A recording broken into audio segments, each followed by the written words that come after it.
Je vous invite à présent à ouvrir la parole de Dieu dans le livre des Psaumes, dans le chapitre 95, et nous lirons le verset 7.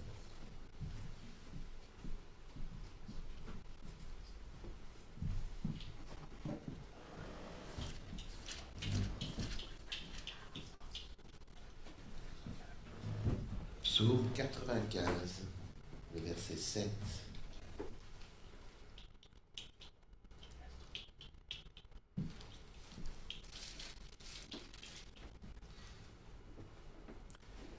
Car il est notre Dieu, et nous sommes le peuple de son pâturage, le troupeau que sa main conduit.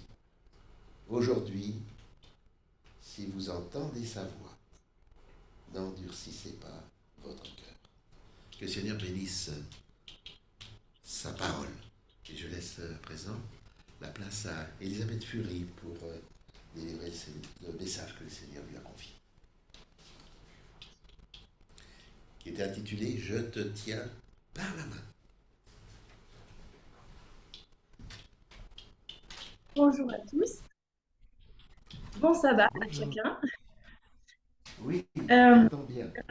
Joie d'être avec vous aujourd'hui. Et voilà, je loue Dieu de ce que nous puissions être réunis en ce jour de sabbat. Il y a 2 semaines à peu près, Marc et moi sommes allés faire une promenade. Et pour faire un tour plus intéressant, nous sommes revenus par un chemin par lequel on n'a pas l'habitude de passer. Et ce chemin nous amène à travers la forêt. Et on pensait arriver au pont qui passe le ruisseau qui amène à notre maison. Et en fait, on s'est retrouvé devant le ruisseau. Et, euh, et voilà, on savait qu'il y avait une solution. Il y avait deux solutions. Soit on faisait un long détour pour arriver chez nous, soit on traversait le ruisseau, puis on était juste à côté de chez nous. Et on a décidé donc de traverser le ruisseau sur les rochers. Or, ben, vous savez comme moi qu'on est en décembre, enfin, on était en novembre à l'époque, et qu'il y a plus d'eau dans les ruisseaux, que les rochers sont mouillés et un peu glissants. Alors, je suis aventurière, mais j'avoue que sauter au-dessus du ruisseau sur deux rochers glissants, dont un, voilà, c'était pas très éloigné, il y avait peut-être 70 centimètres entre ces deux rochers, eh bien, ça m'a fait un peu peur. Et Marc est passé en premier, il m'a dit c'est bon, tu peux y aller, il n'y a pas de problème. Et moi, dans ma tête, il y avait tout plein de choses qui se passaient. Et j'avais peur de sauter entre ces deux rochers, alors que d'habitude, ce n'est pas un problème. Quand j'étais enfant, c'était sans souci, mais là, j'ai eu peur. Et pendant ce temps-là, Marc m'a donné enfin, il a continué le chemin en me laissant le temps de vraiment bah, sauter quand je me sentais à l'aise. Il m'a pas regardé, il m'a juste voilà, laissé le temps et prié intérieurement pour que j'ai le courage de sauter. Et j'hésitais, et tout à coup, c'est comme si le Seigneur me parlait et me disait, tu peux sauter, je te tiens par la main. Et là, plus d'hésitation. J'ai dit à haute voix, si tu me tiens par la main, je ne crains rien et je peux sauter.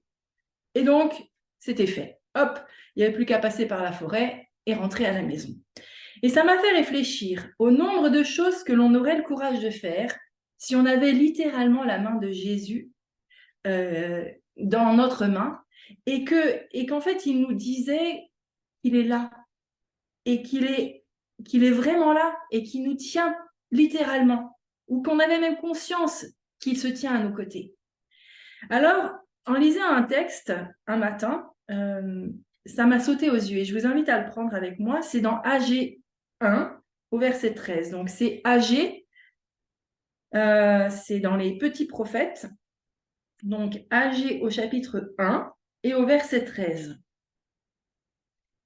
AG, envoyé de l'Éternel au peuple, d'après l'ordre de l'Éternel. Je suis avec vous, dit l'Éternel.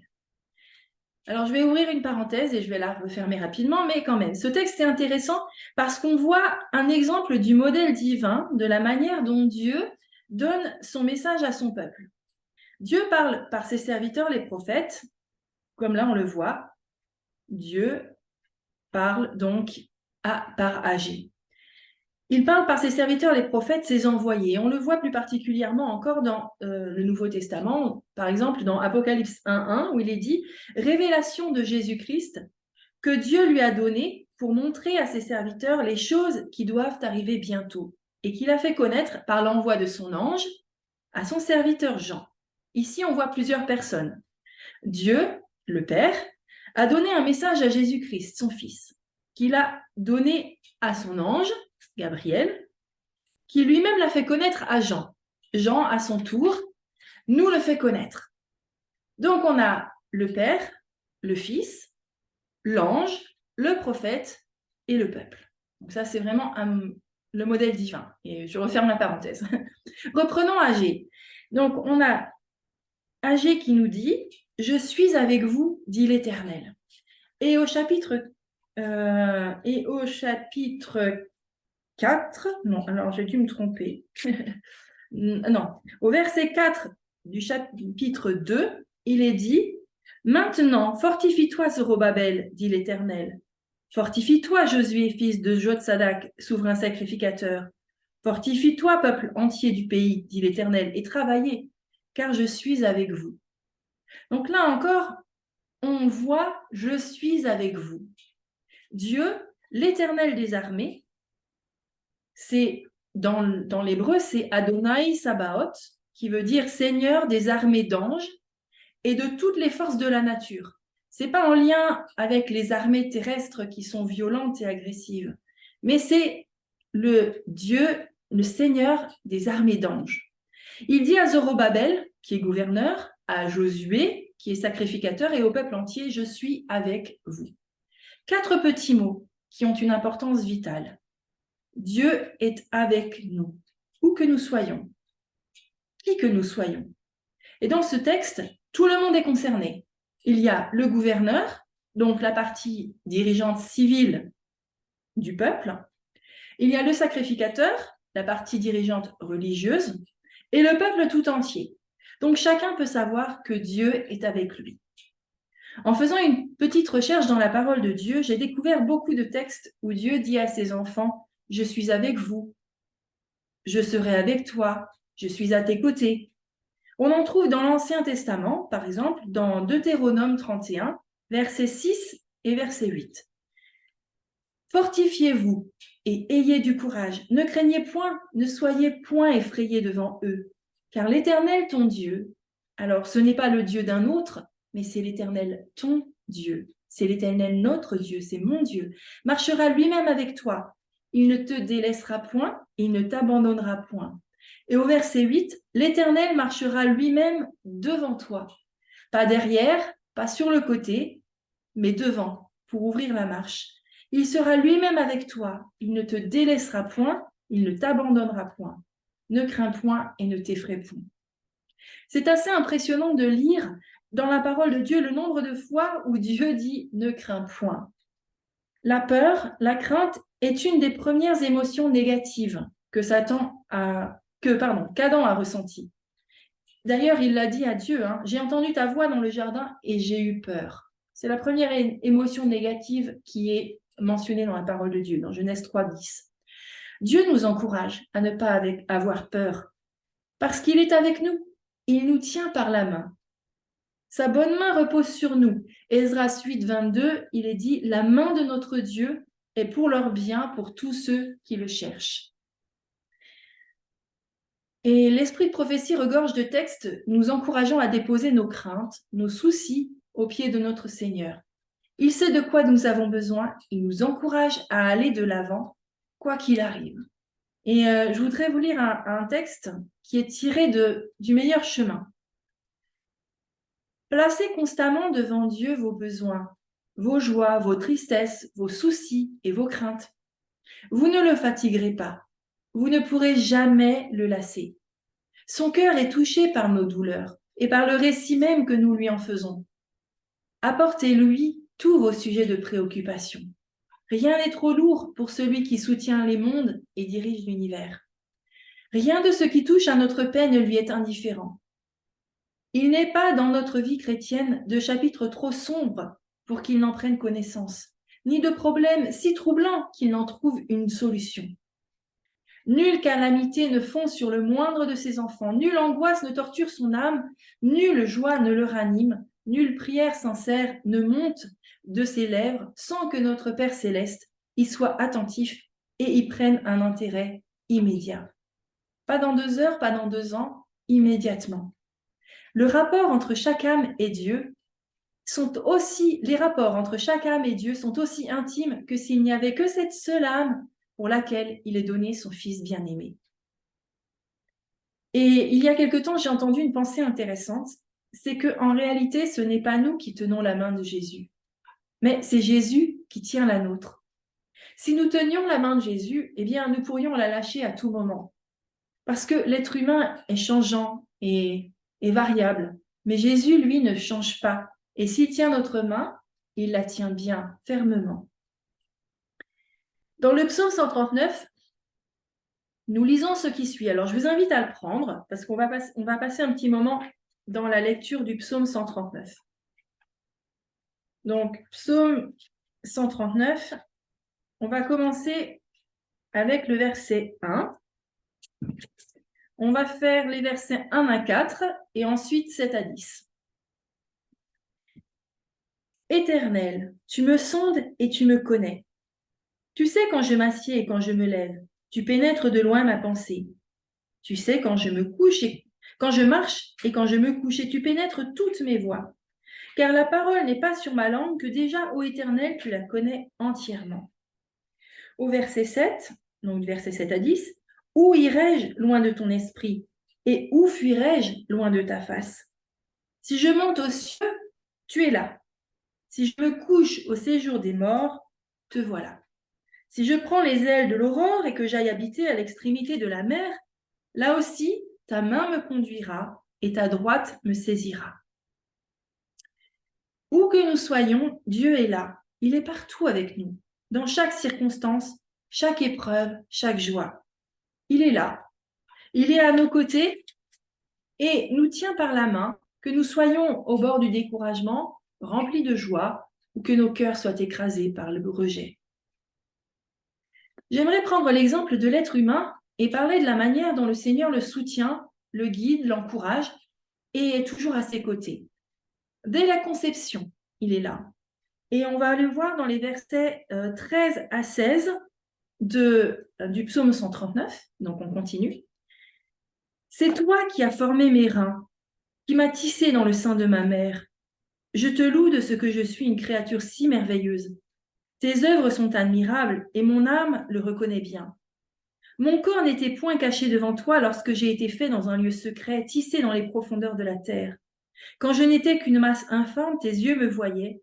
Et sur ton livre étaient tous inscrits les jours qui m'étaient destinés, avant qu'aucun d'eux existe. Et dans la version Darby, il est marqué, donc, dans ton livre, mes membres étaient tous écrits. Comme si chaque partie de notre être était écrite. De jour en jour, il se formait lorsqu'il n'y en avait encore aucun. Donc Dieu connaît la durée de notre vie, il connaît chaque jour en fait qui se passe, mais il connaît dès la conception, il voyait chaque membre alors qu'il se formait et que nous passions de tout petit à un bébé, à l'état d'un bébé. Dans Jésus-Christ, Sir White dit ceci: si Dieu retirait sa main un seul instant, l'homme languirait et mourrait. Qu'il est merveilleux de savoir qu'en tout temps, Dieu pose sa main sur nous. Avant notre naissance, c'est lui qui nous forme dans le ventre de notre mère. À la naissance, il nous prend dans ses bras. Et j'aime beaucoup cette image de Dieu qui est présent à chaque naissance, qui souffle des mots de tendresse à chaque petit enfant qui naît. Jésus ne dit-il pas, il faut que vous naissiez de nouveau ou d'en haut? Eh bien, là encore, dans la vie spirituelle, il y a une nouvelle naissance. Et dans cette nouvelle naissance, c'est lui qui nous tient dans ses bras. Et il nous permet d'être renouvelés en lui. Donc, l'enfant naît, il grandit.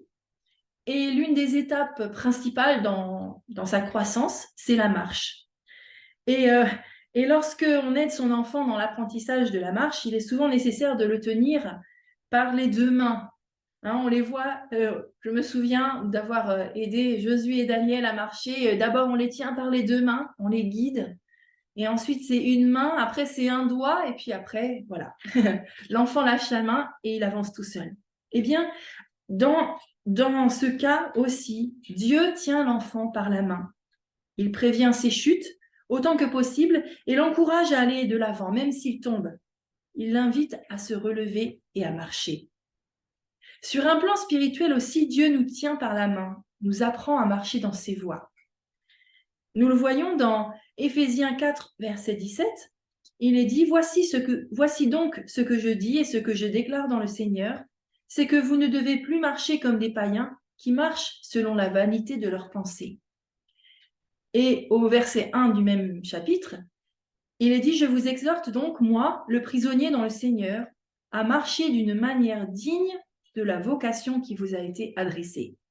Paul nous parle donc d'une marche chrétienne avec Dieu. Et dans 1 Thessaloniciens 4, verset 1, il nous est dit, au reste, frères, puisque vous avez appris de nous comment vous devez vous conduire et plaire à Dieu, et que c'est là ce que vous faites, nous vous prions et nous vous conjurons au nom du Seigneur Jésus de marcher à cet égard de progrès en progrès. Ainsi, notre Père nous encourage à marcher chaque jour d'une manière digne de l'enseignement que nous avons reçu, en allant de progrès en progrès comme un enfant qui petit à petit apprend à marcher. Il nous dit également comment marcher. Quelque part, il nous donne la méthode pour marcher le mieux possible. 1 Jean 2, verset 6 nous dit « Celui qui dit qu'il demeure en lui, donc en Dieu, doit marcher aussi comme il a marché lui-même. » Donc, Jésus est pour nous un exemple de comment nous devons marcher. 2 Jean 1, verset 6 nous dit « L'amour consiste à marcher selon ses commandements. » C'est là le commandement que vous devez dans lequel vous devez marcher comme vous l'avez appris dès le commencement. Donc, j'ai une citation d'Ellen White tirée du ministère évangélique. Quand on sait ce que signifie la communion avec le Christ, on a un constant désir de saisir toujours mieux ce que comporte le service de Dieu. La connaissance augmente, car grandir dans la grâce implique que l'on est toujours plus apte à comprendre les Écritures. En agissant de la sorte, on est vraiment ouvrier avec Dieu. On se rend compte que l'on n'est qu'un instrument et qu'on doit se laisser conduire par la main du Maître. J'aime beaucoup cette idée de se laisser conduire par la main du Maître. Les épreuves peuvent survenir, car sans elles, on ne sentirait jamais ses lacunes en sagesse et en expérience. Mais si l'on recherche le Seigneur en toute confiance et humilité, chaque épreuve constituera un bienfait. Il peut sembler parfois que l'on échoue, mais cet échec apparent se révèle souvent un moyen par lequel Dieu fait progresser et permet d'acquérir une meilleure connaissance de soi, ainsi qu'une confiance plus grande dans le secours d'en haut. Il se peut que l'on commette encore des erreurs, mais on apprend à ne pas les répéter. On devient plus fort pour résister au mal, et d'autres bénéficient de l'exemple qu'on leur donne. À mesure que les années passent, même si l'enfant ne s'en rend pas compte, Dieu est toujours là, l'entourant de son amour, le guidant par l'intermédiaire de ses anges.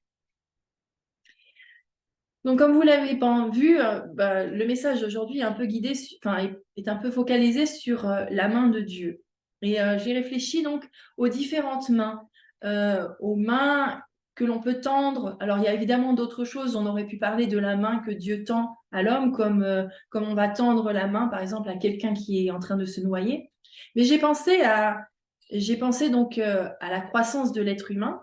Et donc, après la marche, il y a des années qui se passent. Et souvent, une des premières choses que l'on fait avec la main, eh bien, c'est de tenir la main de son amoureux ou de son amoureuse. Eh bien, les amoureux qui se promènent main dans la main. Alors, bien sûr, j'aime voir les jeunes qui se tiennent par la main, ça, il n'y a pas de souci. Mais ce qui me touche le plus, c'est de voir des couples âgés qui, après des années de mariage, ont les mains enlacées. Vous l'avez certainement vu, ce couple de personnes âgées. Les épaules courbées par l'âge, marchant à petits pas, mais qui se regardent, qui se sourient, qui se promènent la main dans la main.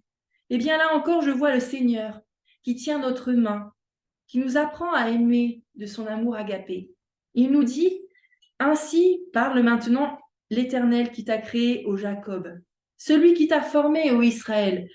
Ne crains rien, car je te rachète. Je t'appelle par ton nom, tu es à moi. Tu as du prix à mes yeux. Tu es honoré et je t'aime. Donc ça, c'est Ésaïe 43, versets 1 et 4. Et dans Jérémie 31, 4, quand 31, 3, pardon, il nous le répète en disant « Je t'aime d'un amour éternel. C'est pourquoi je te conserve ma bonté. » Cet amour, c'est son amour infini, son amour qui se donne, son amour qui est parfait. Et Ellen White commente ces textes en disant « Dans toutes ses actions en faveur des hommes, Jésus cherchait à leur faire comprendre le caractère bienveillant de Dieu. Jésus voudrait que nous comprenions l'amour du Père et il s'efforce de nous amener à ce Père en nous révélant sa grâce.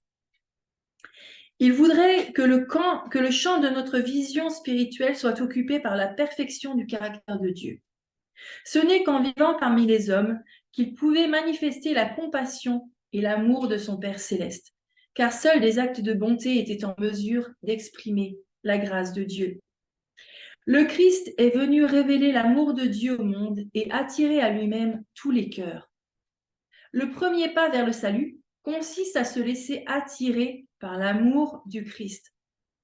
C'est pour que les hommes puissent éprouver la joie du pardon, la paix de Dieu, que le Christ les attire par la manifestation de son amour. S'ils se laissent attirer, soumettant leur cœur à l'action de sa grâce, il les conduira pas à pas vers une pleine connaissance de lui-même, et ceci est la vie éternelle. Ce n'est qu'en regardant à Jésus, qu'en contemplant son amour pour chaque être humain, que nous pouvons apprendre ce qu'est le véritable amour.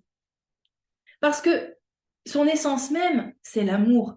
Il nous est dit dans 1 Jean 4, 8 que Dieu est amour. Il désire nous apprendre à aimer. Et j'ai encore une autre citation d'Ellen White. Ceux qui ne connaissent pas Dieu ne peuvent, par leur savoir ou leur science, le découvrir.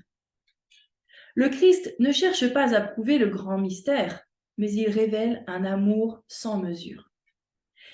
Il ne fait pas de la puissance et de la grandeur de Dieu le thème principal de ses discours. Il parle le plus souvent de lui comme de notre Père. Il souhaite que nos esprits, affaiblis par le péché, soient encouragés à saisir l'idée que Dieu est amour. Le temps passe et des choses arrivent dans notre vie, que ce soit la maladie ou parfois des moments plus difficiles, la mort.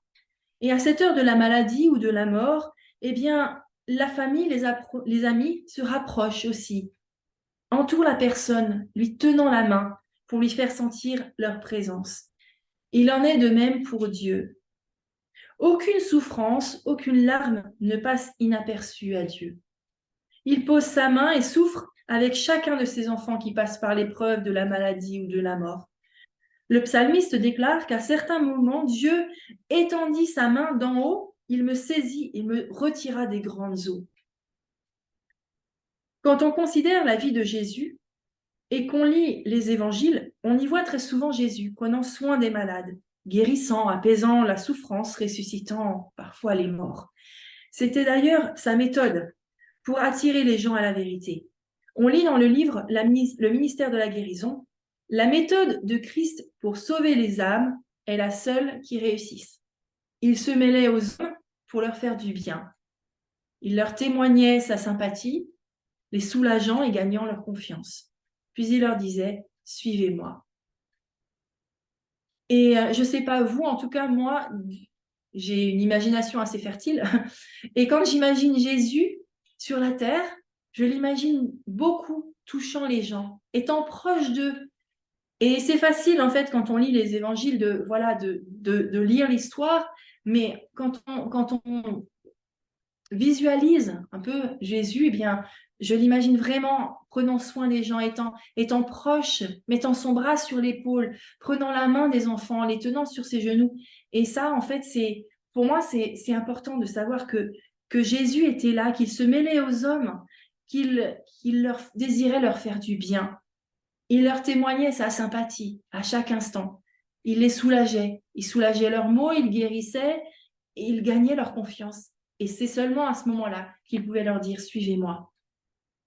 Le peuple écoutait les paroles de grâce qui sortaient si librement des lèvres du Fils de Dieu. Ces bonnes paroles, si simples et si claires, étaient pour leur âme comme un baume.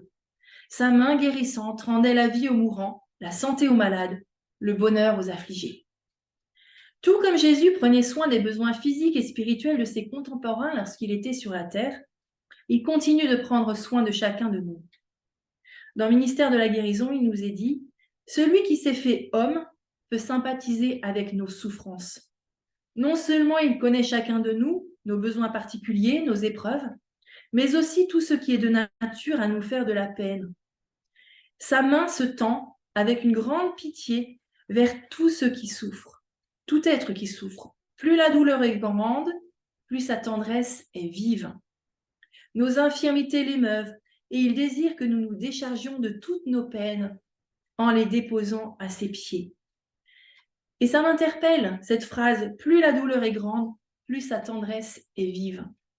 Et parfois, quand on est au sein de la tourmente, au sein de la souffrance et de l'épreuve, on n'a pas le sentiment de la tendresse de Jésus. Et pourtant, voilà, par la foi, on peut le voir. Il y a aussi un besoin dont il prend tout particulièrement soin. Nous sommes tous malades et avons tous besoin des soins de notre Père.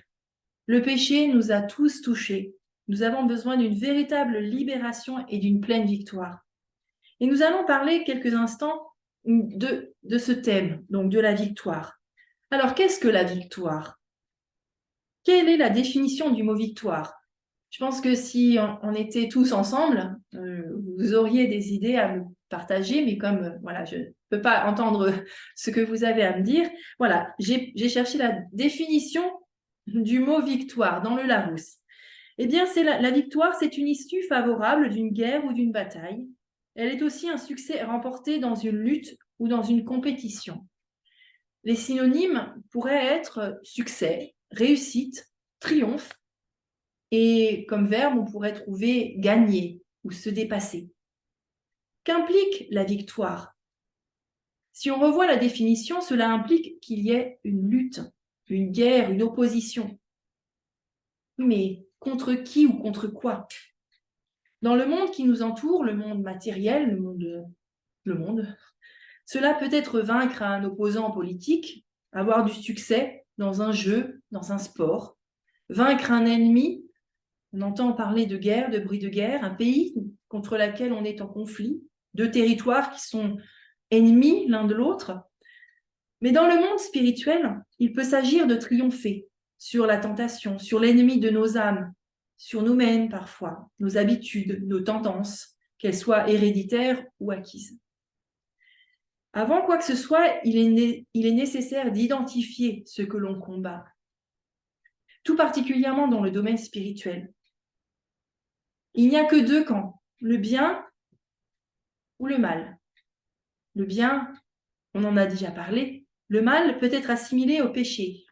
La définition biblique du péché se trouve dans 1 Jean 3, verset 4. Je vous invite à le prendre. 1 Jean 3, verset 4.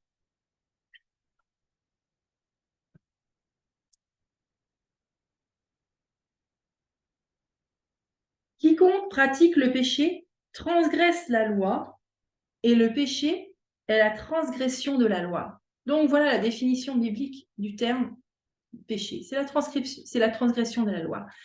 Dans 2 messages choisis, il nous est dit que la loi, c'est la transcription du caractère de Dieu. Donc péché, c'est quelque part s'éloigner du caractère de Dieu, comme Ève qui s'est éloignée de Dieu. Mais c'est aussi le désir de coégalité, comme Satan qui désirait monter au ciel, s'élever au-dessus des étoiles de Dieu, être semblable au Très-Haut, donc ce désir de coégalité. Mais la question se pose, peut-on obtenir la victoire? Est-elle même une nécessité dans la vie du chrétien? Et si oui, Dieu agit-il pour nous dans ces circonstances de combat spirituel? Eh bien, oui. La réponse est oui, un indéniable oui. Dans 1 Corinthiens 15, 57, il nous est dit « Grâce soit rendue à Dieu qui nous donne la victoire par notre Seigneur Jésus-Christ. La victoire, elle est par notre Seigneur Jésus-Christ. Donc, si Jésus-Christ vit, la victoire vit aussi. 1 Jean 5, comme on est juste à côté, on peut le prendre. 1 Jean 5, verset 4. Car tout ce qui est né de Dieu triomphe du monde, et la victoire qui triomphe du monde, c'est notre foi. Et on peut ajouter le verset 5. Qui est celui qui a triomphé du monde, sinon celui qui croit que Jésus est le Fils de Dieu, le Fils engendré de Dieu.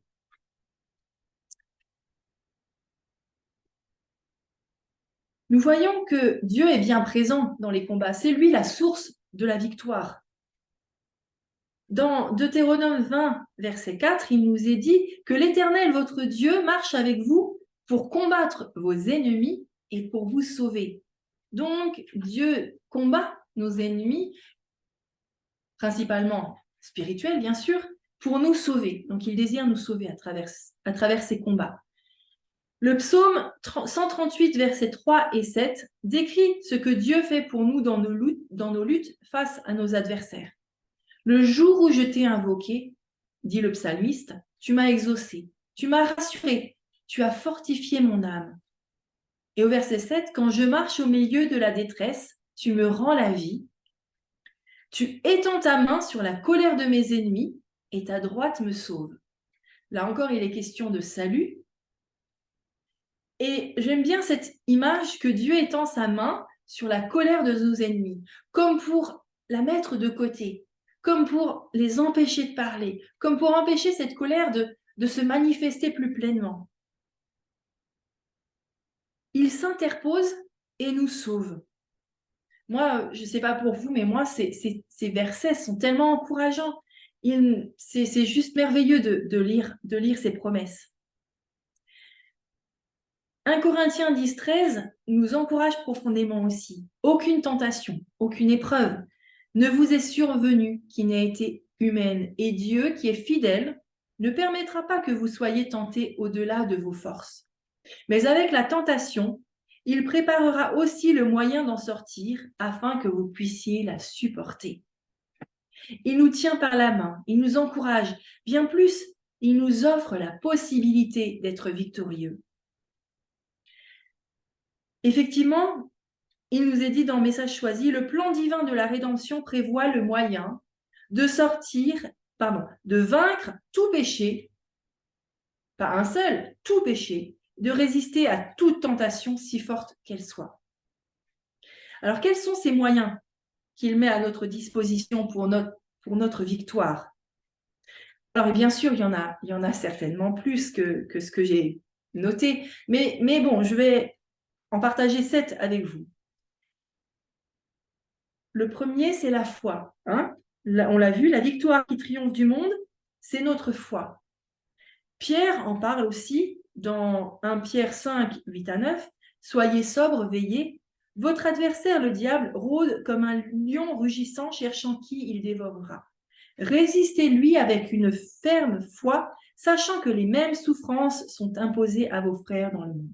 Donc la foi. Quand Satan est sur le point de perdre une âme, il redouble d'efforts pour la garder. Si cette âme, consciente du danger, crie sa détresse et implore le secours de Jésus, Satan, craignant de perdre un captif, appelle un renfort pour enclore cette pauvre âme, l'envelopper de ténèbres si épaisses qu'aucun rayon de lumière céleste ne puisse l'atteindre.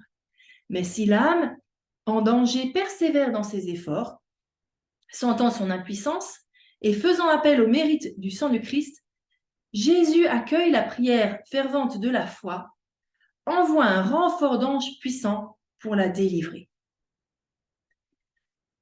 Donc, on a vu la prière fervente de la foi. Donc, ça nous amène au deuxième point, au deuxième moyen que Dieu donne pour nous permettre d'obtenir la victoire. C'est la prière. Si vous êtes encore dans 1 Jean, chapitre 5, on peut lire au verset 14 et 15. Nous avons auprès de lui cette assurance que si nous demandons quelque chose selon sa volonté, il nous écoute. Et si nous savons qu'il nous écoute, nous savons que nous possédons la chose que nous lui avons demandée, quelle qu'elle soit. Victoire impliquée. La prière de la foi est la grande force du chrétien et remportera sans aucun doute la victoire sur Satan. La prière attire Jésus à nos côtés et communique aux cœurs abattus et défaillants une force nouvelle pour vaincre le monde, la chair et Satan. C'est elle, la prière, qui détourne les assauts de cet adversaire. C'est merveilleux de savoir que la prière, donc, détourne les assauts de l'adversaire. Il y a aussi les armes spirituelles, c'est le troisième point. Alors, vous connaissez tous les armes spirituelles que Dieu a pour nous dans Éphésiens 6, versets 12 à 18. Je ne vais pas les lire, mais donc il y a la cuirasse de la justice, la vérité pour ceinture, les chaussures que donne l'Évangile, le zèle que donne l'Évangile de paix, le bouclier de la foi, le casque du salut, l'épée de l'esprit qui est la parole de Dieu. Eh bien, si nous portons l'armure céleste, nous découvrirons que les assauts de l'ennemi n'auront aucun pouvoir sur nous. Les anges de Dieu nous entoureront pour nous protéger. Ça, c'est juste merveilleux. Il nous faut revêtir toutes les armes de Dieu et être prêts à tout moment pour affronter les puissances des ténèbres. Lorsque les tentations et les épreuves s'abattent sur nous, allons à Dieu et implorons son secours. Il ne nous laissera pas retourner à vide, mais il nous accordera la grâce et la force de vaincre l'ennemi. Alors, j'ai aussi trouvé que la reconnaissance est un moyen que Dieu donne. Dans 2 Chroniques 20, versets 20 à 22, on a l'épisode où Josaphat fait face à une armée qui vient contre lui. Et donc Josaphat se présente, donc après un moment de repentance, il se présente et dit « Écoutez-moi, Juda et habitants de Jérusalem, confiez-vous en l'Éternel, votre Dieu, et vous serez affermis. Confiez-vous en ses prophètes, et vous réussirez. » Et donc, il nomma des chantres qui étaient donc habillés en vêtements sacerdotaux et qui marchaient devant l'armée. Et ils célébraient l'Éternel. Il disait « Louez l'Éternel, car sa miséricorde dure à toujours. » Donc, on a des chantres qui sont devant l'armée. Donc, ils louent déjà Dieu pour la victoire qui leur est assurée. Et au moment où ils commencent à chanter, eh bien, l'armée ennemie est décimée. Si de nos jours, on adressait davantage de louanges au Seigneur, la foi, le courage et l'espoir s'accroîtraient grandement. C'est ainsi que seraient fortifiés les vaillants défenseurs de la vérité. Le Seigneur aime que nous soyons reconnaissants avant et après la victoire. Il y a également le jeûne, qui est un moyen que Dieu donne pour obtenir la victoire. D'ailleurs, dans Matthieu 17, 21, il y a l'exemple d'un homme dont le fils est démoniaque et atteint d'un démon. Et Jésus n'est pas là pour l'instant pour le guérir. Ses disciples essayent de guérir cet enfant, mais ils n'arrivent pas. Jésus arrive et en un instant, le démon part. Et cet enfant est là. Et les disciples vont vers lui et lui disent « Mais pourquoi on n'a pas réussi à délivrer cet enfant ?» Eh bien, Jésus leur répond « Cette sorte de démon ne sort que par la prière, et par le jeûne. » Donc voilà, le jeûne est un moyen aussi par rapport à la victoire. Alors, la présence des anges. Nous avons plusieurs textes, tout particulièrement dans le livre des Actes des Apôtres, qui nous montrent comment les anges étaient auprès des apôtres et qui les soutenaient et les encourageaient dans leur ministère, leur apportant victoire sur victoire. Eh bien, dans Message choisi, il nous est dit « Quand vous êtes placés dans une situation difficile, les anges de Dieu sont là pour vous aider et vous assurer victoire sur victoire. » Et le dernier point que j'avais noté, le dernier moyen, c'est la louange, mais on peut tout à fait la lier avec la reconnaissance, on en a parlé un peu. Louer Dieu, cultiver la joie et la reconnaissance sont des moyens merveilleux pour nous permettre d'aller de victoire en victoire. Combien il est bon de savoir que l'Éternel est notre Dieu, qu'il nous accorde tout ce dont nous avons besoin pour marcher chaque jour sur les traces de notre Maître et devenir la personne qu'il désire que nous soyons. Je reprends le texte que nous a lu Jean-Claude. Psaume 95, verset 7, « Car il est notre Dieu, et nous sommes le peuple dont il est le berger, le troupeau que sa main conduit. Sa main est toujours là. Elle prend soin, il prend soin, il met sa main sur nous, il nous conduit. Dans Jésus-Christ, il nous est dit que Dieu nous tient fermement.